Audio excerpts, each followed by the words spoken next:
December 7th, 1999. And I'm interviewing with Amber Collier, Anna Gilmer.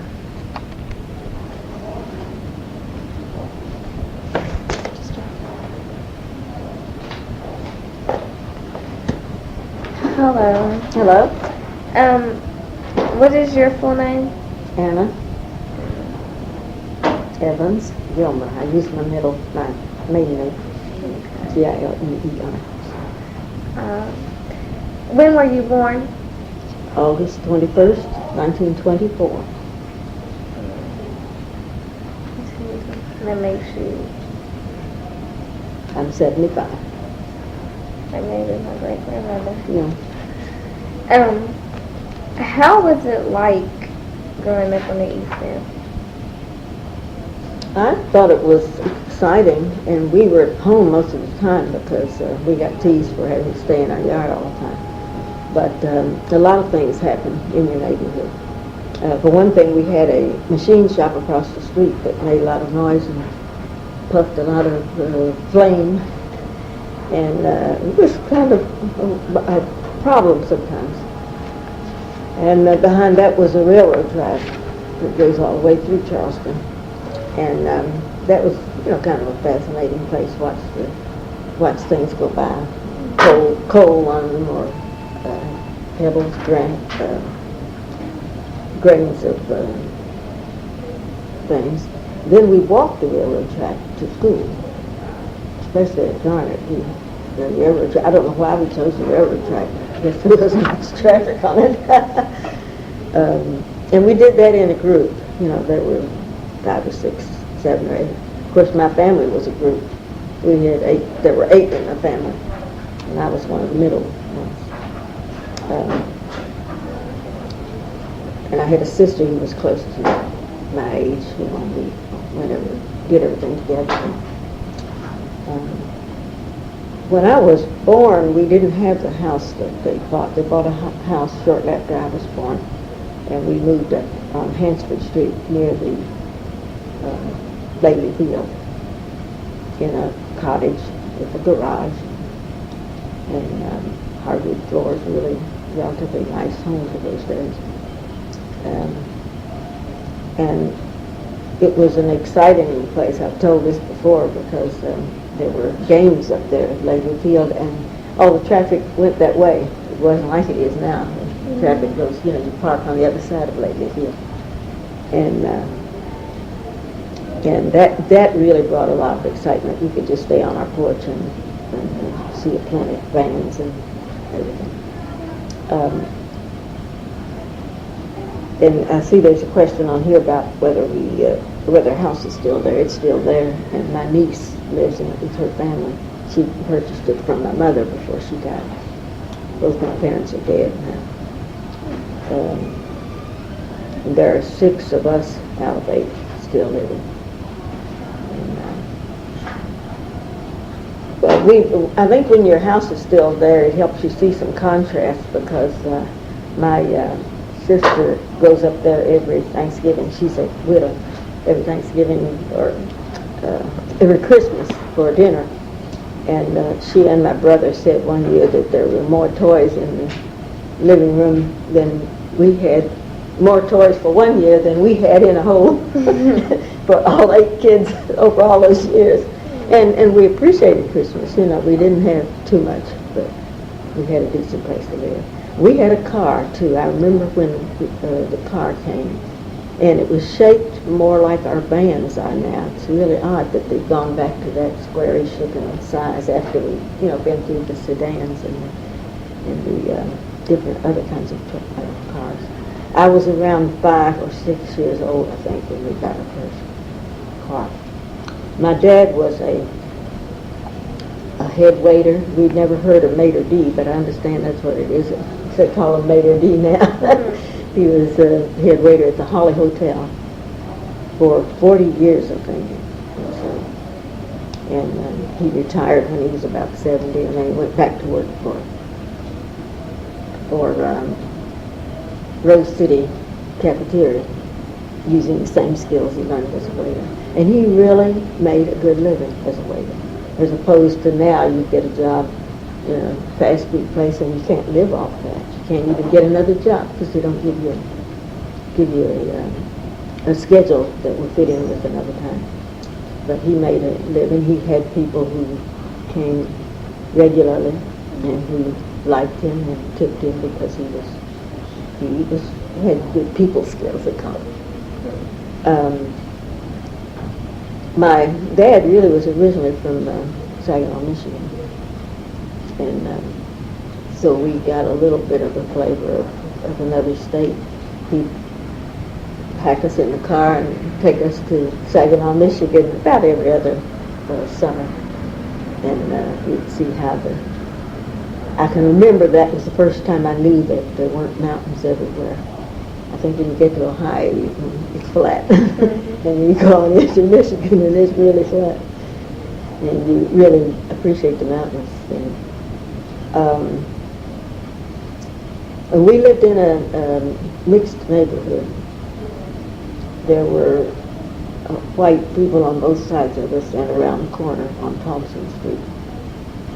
And they didn't, for some reason, they didn't move. And we played with them, and all the way up from there, that was the last block before you get to Lake Brazil.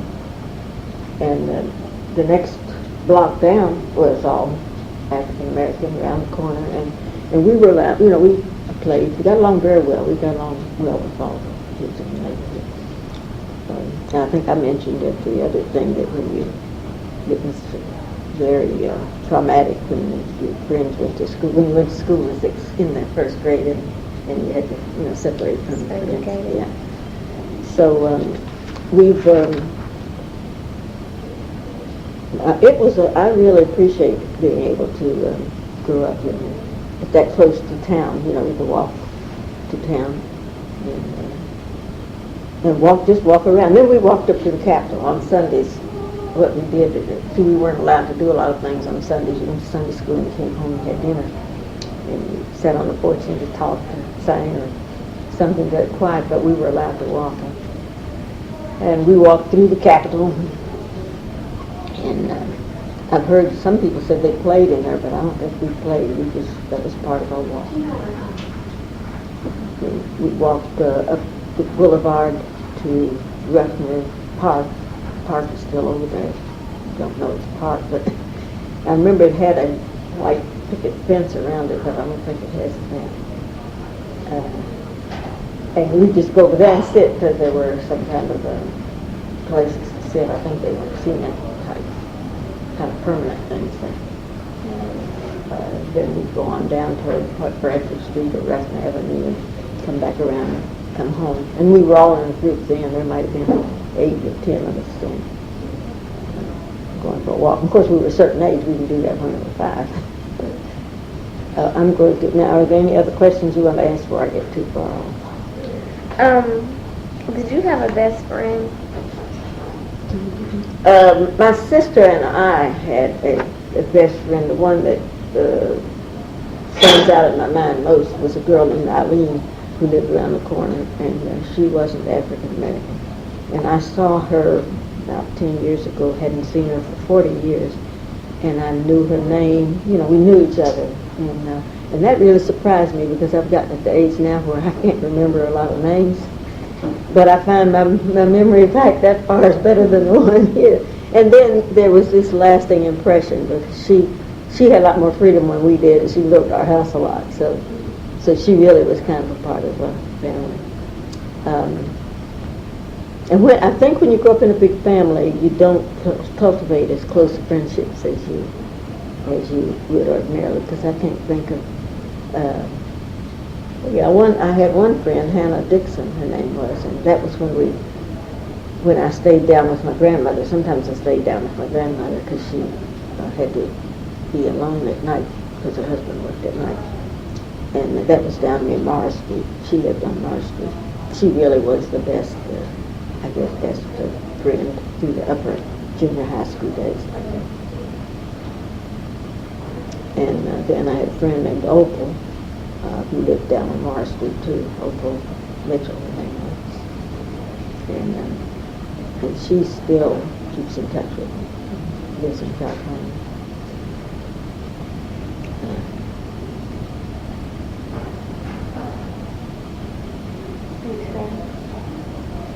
I maybe need to stop sometimes so you can write, but you are taking it. Mm-hmm. Go as fast as you would like. Were you involved in any activities? Band?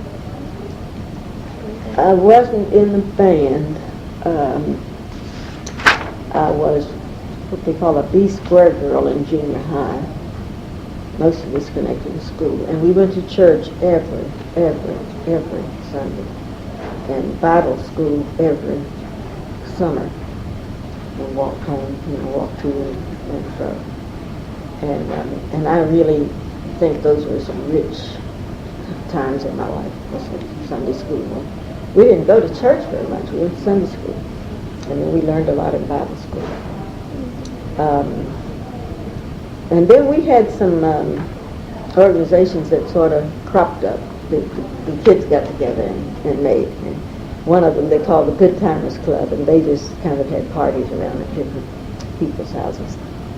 And I'm almost afraid to say the word party because that's changed meaning over the years.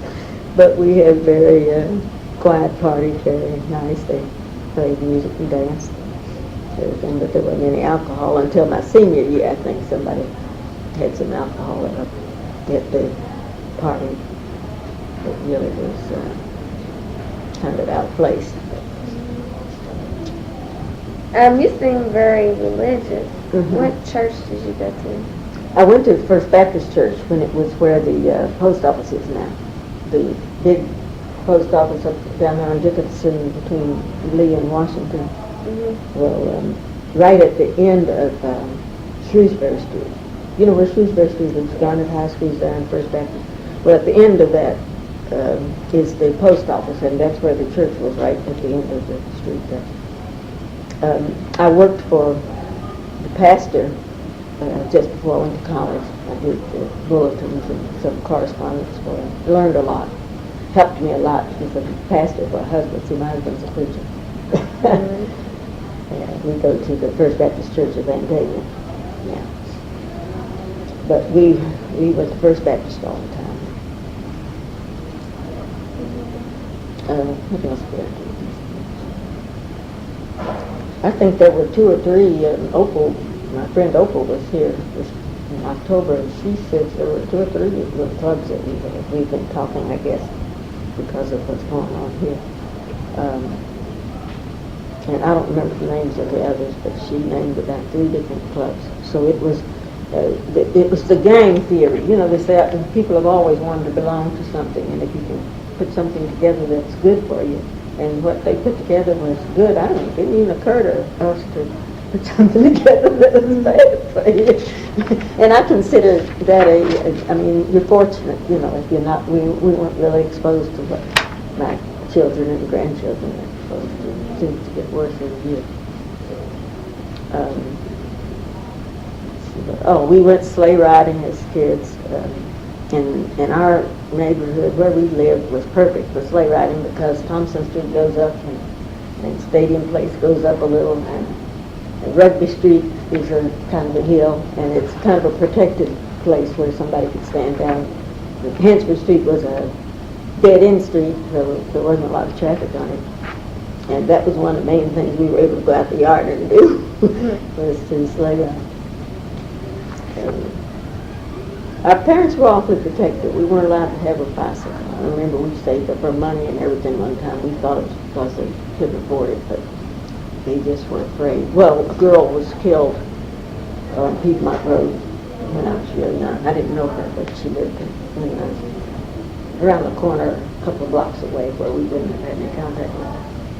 And she came down a hill on a bicycle and couldn't stop it, couldn't turn it, whatever, it was killed. So they were afraid about it.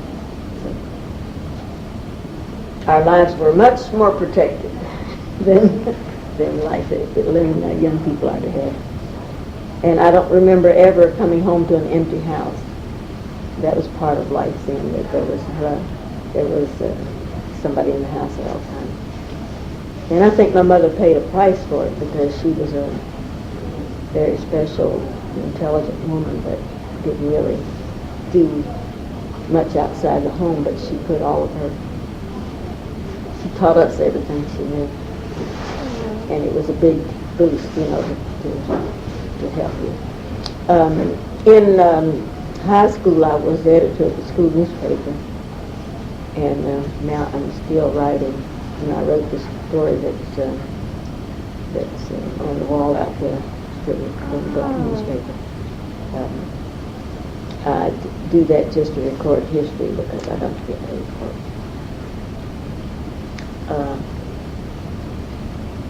Let's see, what else did I do? Oh, I sang in what they call the Glee Club at school, the choral. I was pretty busy. It's kind of hard to think of everything. I have a question on here. Did you have like a high school sweetheart or junior high boyfriend? Not really. I went to a movie once or twice with the guy, but nothing lasted more than maybe 2 or 3 months. And, I was pretty busy.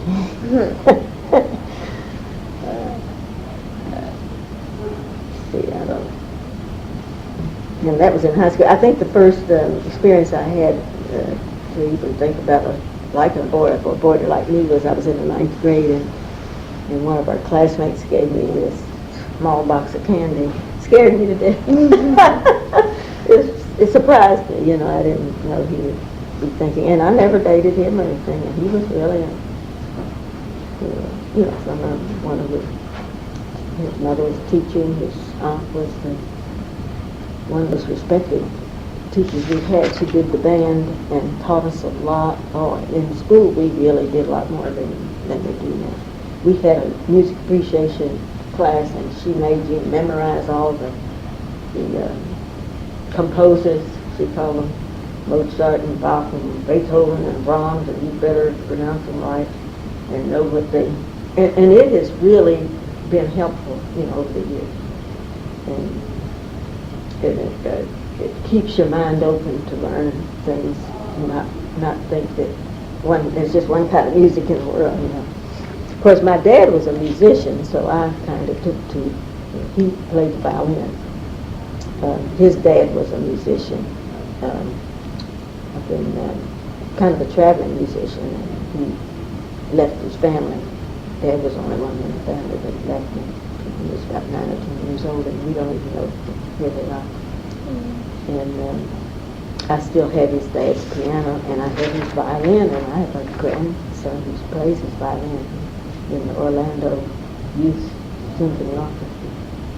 So this teacher, plus the fact that my father, was a musician, he didn't make a living that way. Not in those days, a black guy couldn't. But he could he could sit beside the radio and play along with songs that he didn't even know, but he could pick them up and play. One of my younger brothers said he'd never heard Daddy play, but we did, the older one. Did he play classical? I think he played several different types, but I think there was more of the classical. But what he played over the radio was more just what the popular songs were. They weren't anything like the popular songs now, but you might call them semi-classic now. Segregated places. Was there a lot of those? And do you remember the names of them? Everything was segregated. We couldn't go in restaurants, and sit down and eat. We couldn't go in Blossomberry and sit down. Now we could go in there maybe and get something and take it out. There was a Blossomberry close to school, even around the corner from school.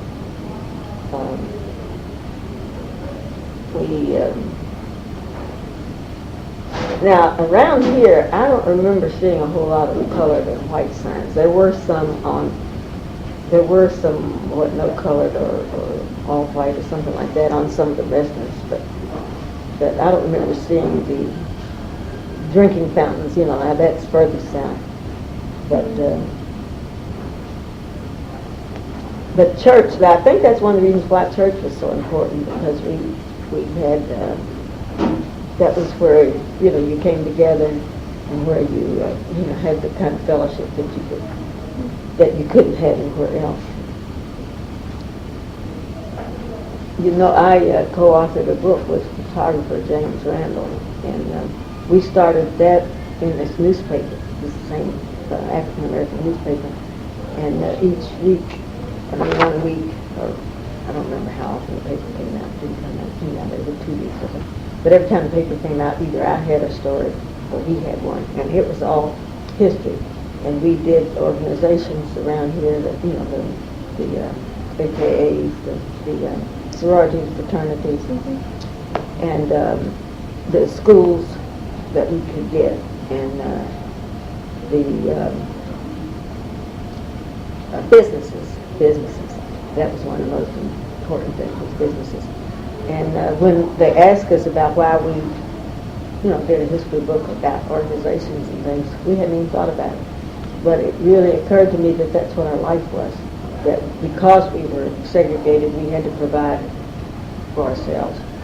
And we had some really wonderful programs with the NAACP, and the NAACP, I think, was able to get these organizations to present programs that everybody learned from. Well, I don't know whether you've heard of Marian Anderson or not, but she's supposed to have had the voice of the century, really, a black lady who was not allowed to sing at the Lincoln, was not allowed to sing somewhere in Washington, wasn't it? But anyway, they got permission for her to sing at the Lincoln Memorial because of the freedom of slaves, I guess, thing. And she was here. I've seen her in person. They brought, she was a classical singer. and I've gone as far as Clarksburg, I think, to hear Roland Hayes and some of the other black performers who were classical singers, classical music singers. We have quite a few of them now, but they get a lot of exposure now on television. Yeah. You've seen Miss Norman, have you? What's her first name? She sings at Christmas time, has a whole lot of loose hair,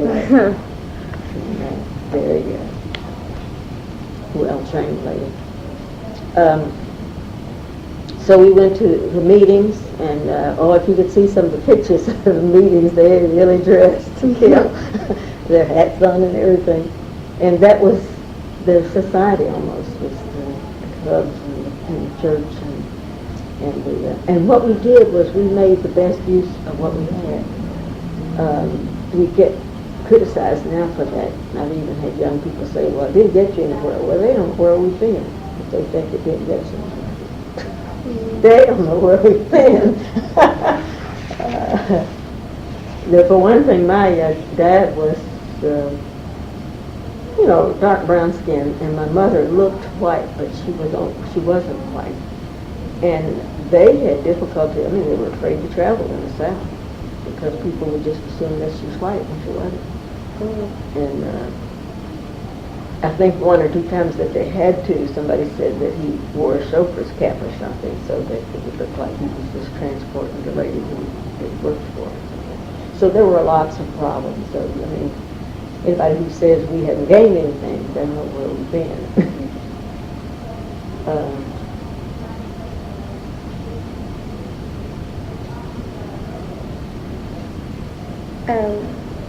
You're married, right? Mm-hmm. Where did you meet your husband? In school. In school. Mm-hmm. But we didn't really date. He took me to the junior and senior prom. And, we didn't date the way we talk about dating now. We weren't going steady. We probably both stayed on. And he'd borrow his uncle's car and bring a bunch of 2 or 3 other guys over and sit on my porch. And we didn't really get serious until he went to the Navy. He went away we graduated in 42, and that's when the war was on. And he spent 1 year in the Norfolk Navy Yard with pipe fitting and some kind of plumbing type things that he done. And then he went to the Navy the next year. I was in the Navy 4 years. All the time I was in college, he was in the Navy. I graduated with Louisiana State College.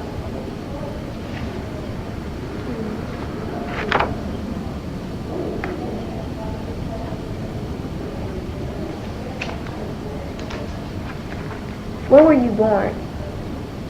Yeah, I was born in a hospital right here in Charleston, born at Mountain State Hospital.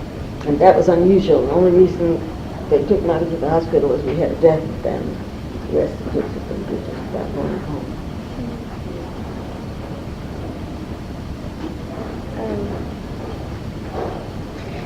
Trying to see on here. Today. What was school like? Was it?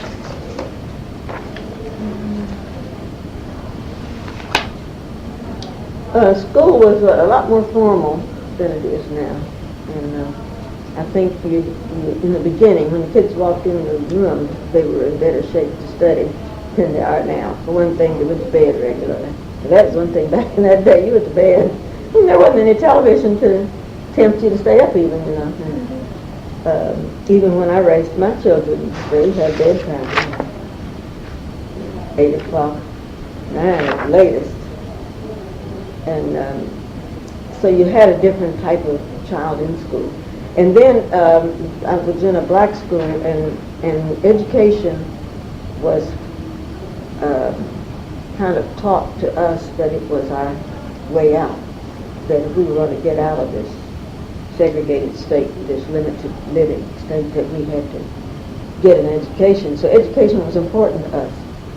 And we had a few, you know, kids who didn't want to, but a few. Now you have a few who do.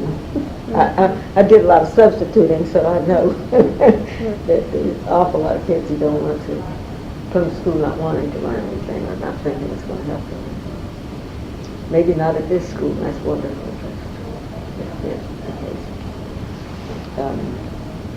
I mean, school was kind of serious. And we had all kinds of teachers. We had some who were especially good, and we had one or two that were laughable, you know. We had a gym teacher who really did a good job, but she was just a trip. She had, and another thing we had that I don't see as much of now, we had a lot of productions. They did plays, and you had to have costumes, and poor as everybody was, I mean, that was priority, was to get a costume. And if you were supposed to wear a white blouse or a white dress or something, even a big family would put it in their budget, I guess, all year, that, you know, during the year you've got to have a white dress for Bible school, a white blouse for chorus or whatever it was. And we, I don't know, we were at school, we were exposed to a lot more educational, cultural activities than I have seen my kids or grandchildren. Now and then you find, well, now the new schools are doing quite a bit of that. I notice,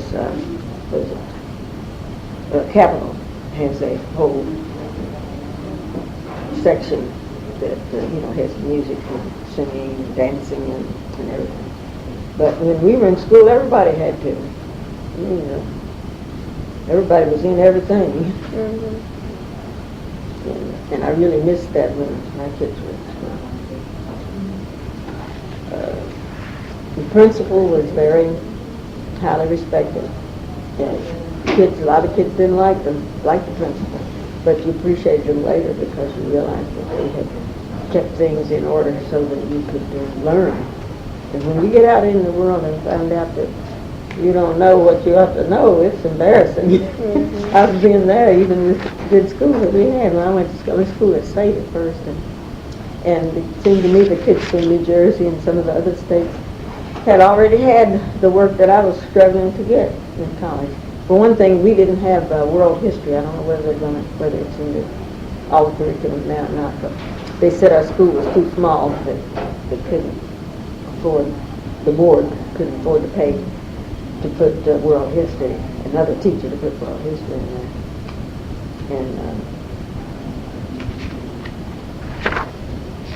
But I went on and managed, and I graduated from Garnet State with honors. But it was a lot of struggle to try to catch up with the kids that already learned, I think. But I found out later that most of the black kids who came to West Virginia State were from wealthy homes, well, from professional homes, people who could afford them.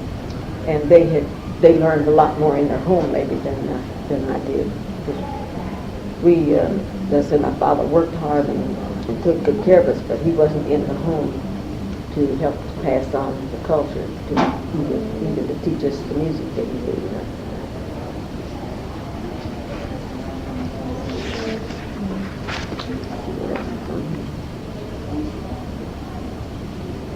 I told you my mother was a full-time homemaker, and good work, and my dad was a good waiter.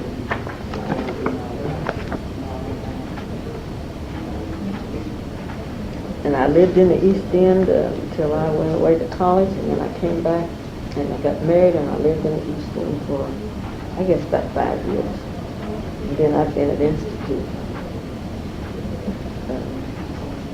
Dunbar for 42 years. We lived 42 years in one house. You know, that's a real plus to have the stability provided for you. You know, to live. We used to live in the same house up here on Hansford Street for all our young lives, and then I lived 2 or 3 places before we could afford to buy a home, but we bought a home down in the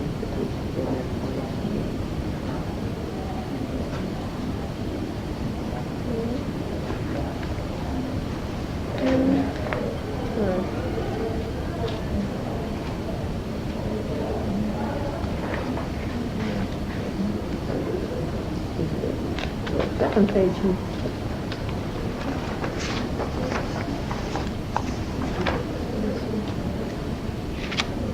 How did you get around Charleston? Did you usually walk? Almost always, except when we were in elementary school, our dad used to pick us up at 2 o'clock. I don't know why. I really don't know why, because he didn't take us in the morning. But he picked us up at 2 o'clock to see that was between meals. Lunch was over and dinner hadn't started. And he'd take us home, and then he'd have to rest to go back and serve dinner, and wouldn't get home until 9 o'clock. That was really precious time when he picked us up, because we didn't get seen very much.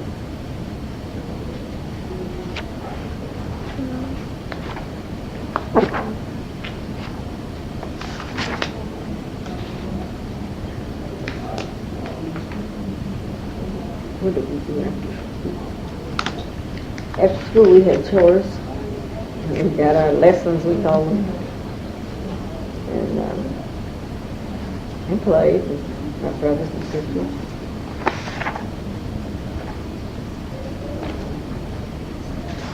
I can remember before, well, in summertime was interesting.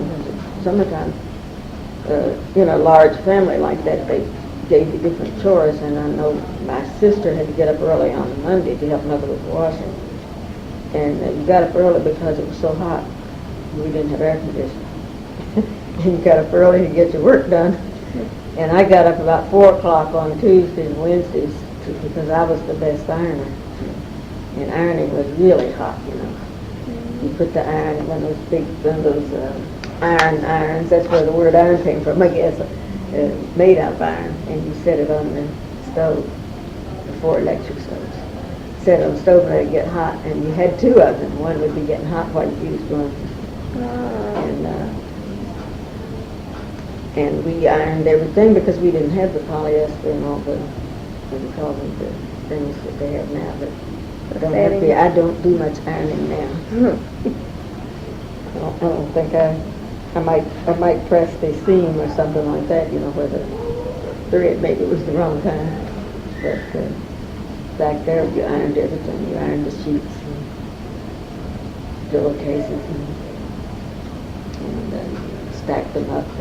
And there was a lot of order in the home.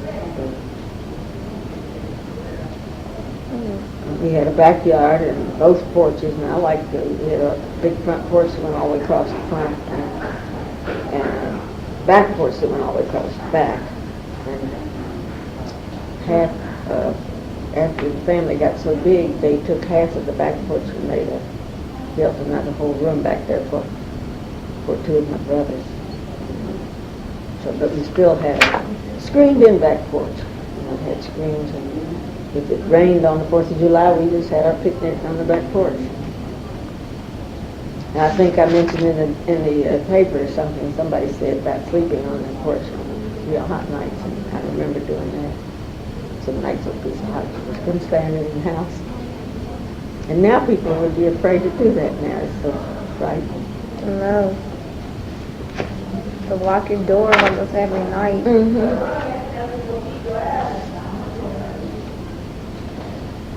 Did you keep your doors locked? Or could you just like leave them open? I think we locked our doors in, but I have, where I live, I didn't lock mine for a long time now. And I stayed alone some nights because my husband was a fireman at that time, and he worked a shift through the night, came home the next morning, and I wasn't afraid. I wasn't lying.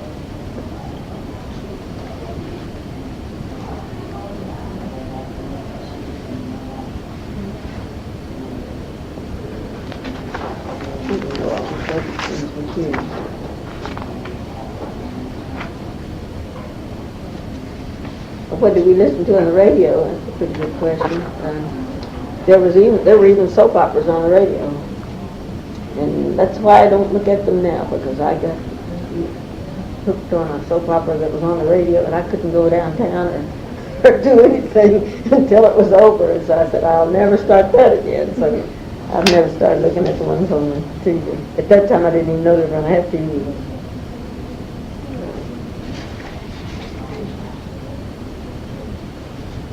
I don't know if anybody getting together and make music. And movies, oh boy.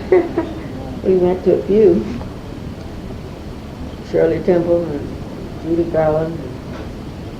But the thing about movies was, I mean, it wasn't like having a movie in your living room where you just look at it all the time. I look at some of the things that we went to the movie to see, and they didn't really, there were some things in there that weren't really particularly good for us, but we didn't notice because we weren't looking at them over and over every night, you know, like it is now. As little kids are going to teach comedies. Some of the comedies have a lot of violence in them and things, but that wouldn't bother you once or twice a year, which is when we went. Oh, the theater, we went to the Black Theater. Now that was one thing that was segregated. And we got the movies 2 and 3 years later. All the songs were stale.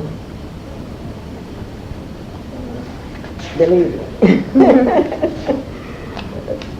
The movie was the Ferguson Theater.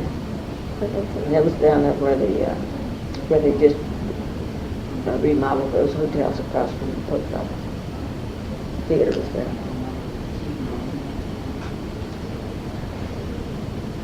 We go downtown to eat. Well, there was one 10-cent store that we could eat in. I don't remember, I think it was McCrory's. We could stand up there and eat a hot dog or something.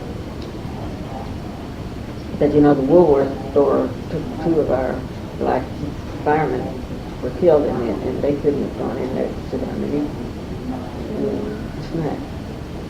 And it made a lot of it. One of them was the husband of this friend of mine, Opal, who lives in California. We were supposed to be planning to have our babies together and everything, and I was 6 weeks pregnant, so she didn't. She's never had that. She married again, but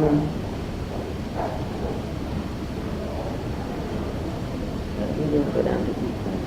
If we ate down there, it was because we were down there shopping and were hungry, and we ran around to a place that you eat a hot dog standing up. How'd you get around Charleston? We walked. I remember one thing I remember was the streets had these something like railroad tracks in them, and that's what the trolley ran on. And somebody mentioned, I was talking to somebody else about it, and they said, and they stayed there a long time after the trolley didn't run. But the trolley ran similar to a real train.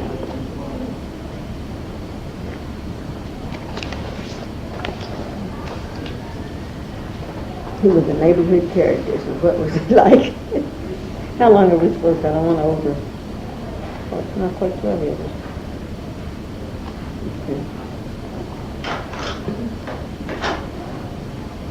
Okay. I told you about somebody famous coming to Charleston, Mary Anderson.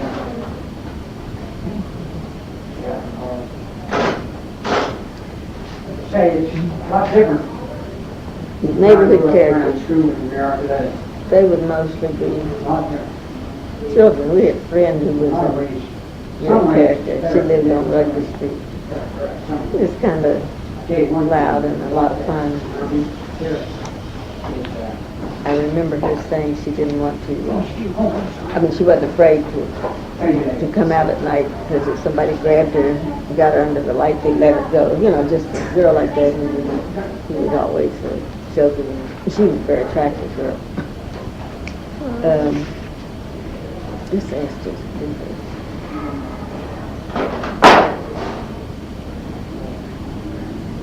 I remember the worst snow I remember was the year I finished high school and the snow was up.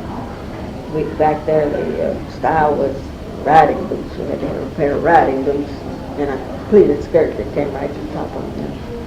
And this snow was so high, it was higher than these riding boots could get down in there. And they were way up to your knees. And everything down the town was closed. The windows, got broken out. The electric wires fell down. And I was working at the theater then, this movie theater. We were trying to get enough money to go to college.